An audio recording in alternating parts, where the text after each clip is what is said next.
Viewers, good morning. आज आपण लिंग हा लेसन शिकणार आहोत. तर लिंग म्हणजे काय? जेंडर.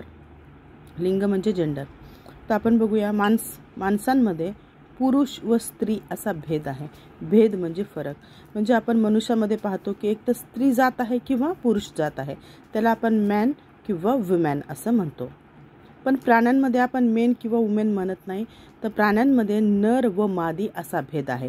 म्हणजे जर प्राण्यांमध्ये जो कोणी पुरुष वर्गाचा प्राणी आहे त्याला आपण नर म्हणतो आणि स्त्री वर्गाच्याला आपण मादी म्हणतो. पण पुरुष किंवा स्त्री असं प्राण्यांमध्ये आपण म्हणत नाही. फक्त माणसांमध्ये हा भेद आहे, पुरुष व स्त्री.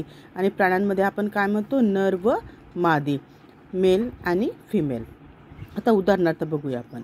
मुलगा पुरुष आहे, मुलगी ही स्त्री आहे. बैल हा नर आहे, त्याला आपण पुरुष म्हणू शकत नाही. तर आपण प्राण्यांमध्ये काय म्हणतो? नर किंवा मादी. तर बैल हा काय आहे? नर आहे. गाय काय आहे? मादी आहे. तर हे जे लिंग आहे, हे लिंग 3 प्रकारचे आहेत. एक आहे स्त्रीलिंग, एक आहे पुल्लिंग आणि एक आहे नपुंसकलिंग, जे आता आपण बघूया हळूहळू. तर इथं काही वाक्य दिलेले आहेत बघा. नंबर 1, मुलगा शाळेत जातो. आता जे अंडरलाइन्ड वर्ड्स आहेत ना, ज्यांच्या खाली अधोरेखित केलेले आहेत, ते आपण पाहायचे आहेत. मुलगा शाळेत जातो, मुलगी अभ्यास करते, मूल खेळते, बैल नांगर ओढतो, गाय दूध देते आणि वासरू हुंदडते. आता हे जे अंडरलाइन केलेले वर्ड्स आहेत, जसं मुलगा, मुलगी, मूल, बैल, गाय आणि वासरू. आता ह्यांच्यामध्ये बघा, मुलगा व बैल काय आहे?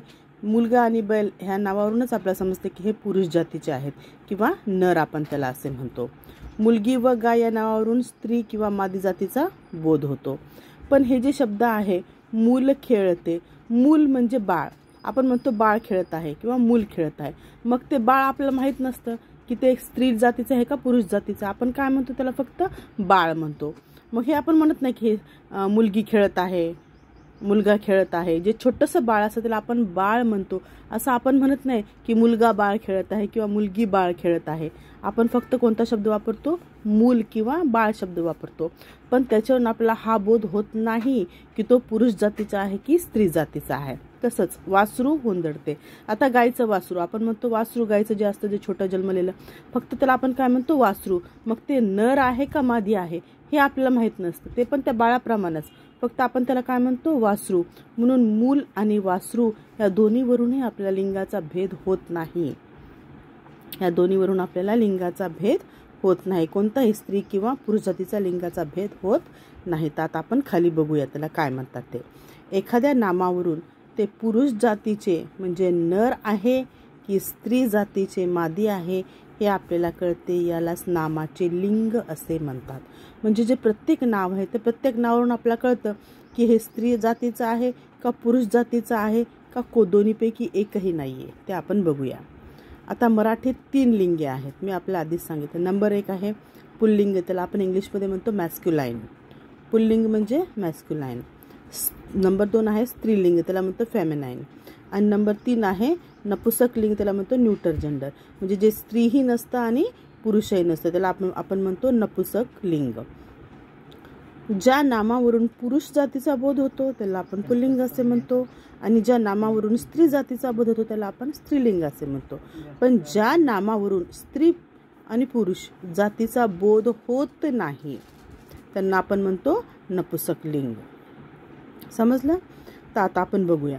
आता आपण आपल्या बोलण्यामध्ये रोजच्या बोलण्याबद्दल काय म्हणतो? तो मुलगा, तो बैल, तो घोडा, तो वाघ. ह्याच्यावरून आपल्याला काय समजते की हे पुल्लिंग जातीचे आहेत. पण ती गाय, ती मुलगी, ती सायकल, ह्याच्यावर आपल्याला काय समजते की हे स्त्रीलिंगी आहेत.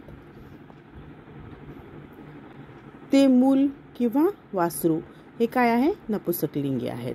आता निर्जीव वस्तूंचे लिंगही तो, ती, ते या शब्दाच्या मदतीने ठरवता येते. जसं आपण ह्यांना म्हणतो, आता हे चल आहेत, सगळे सजीव आहेत. पण आता आपण जे निर्जीव वस्तू असतात त्यांना पण आपण लिंगासारखं बोलतो. जसं की आपण म्हणतो ती खुर्ची, तो टेबल म्हणतो ना. तर त्यांना लिंग आहे का नाही, पण ही आपल्या मराठी भाषेमध्ये एक बोलण्याची पद्धती आहे. निर्जीव वस्तूंना आपण लिंगभेद ठरवतो. निर्जीव वस्तूंनाही लिंग तो, ती, ते या शब्दाच्या मदतीने ठरवता येते. तर हे पहा, इथं उदाहरण दिलेले आहेत. तो आंबा. आता आपण आंब्याला आपण असं म्हणत नाही की ती आंबा, आपण काय म्हणतो, तो आंबा आहे.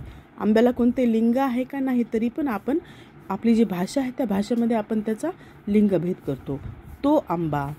ती कैरी. पण त्या आंब्याचाच आंबा व्हायच्या आधीची जी प्रक्रिया आहे त्याला आपण काय म्हणतो, ती कैरी. तो कैरी आपण म्हणत नाही, त्याला आपण काय म्हणतो, ती कैरी. ते झाड. ती झाड म्हणत नाही किंवा तो झाड पण म्हणत नाही. म्हणून आंबा हा काय कशाला आपण मोडतो, पुल्लिंगामध्ये. ती कैरी स्त्रीलिंगामध्ये आणि ते झाड हे नपुसक लिंगामध्ये. तो चंद्र. तो चंद्र म्हणजे पुल्लिंगामध्ये. ती चांदणी स्त्रीलिंगामध्ये आणि ते आकाश हे नपुसक लिंगामध्ये. म्हणजे आपल्या भाषेमध्येच आपण हे केलेलं आहे.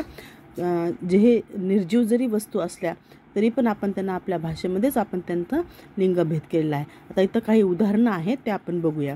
खालील निर्जीव वस्तूंची लिंग अभ्यासा. तर इथं दिलेले आहे पुल्लिंग, स्त्रीलिंग आणि नपुसकलिंग. तो पेरू. ती पपई आणि ते केळ. आपण तो केळही म्हणत नाही किंवा ती केळही म्हणत नाही, आपण काय म्हणतो, ते केळ.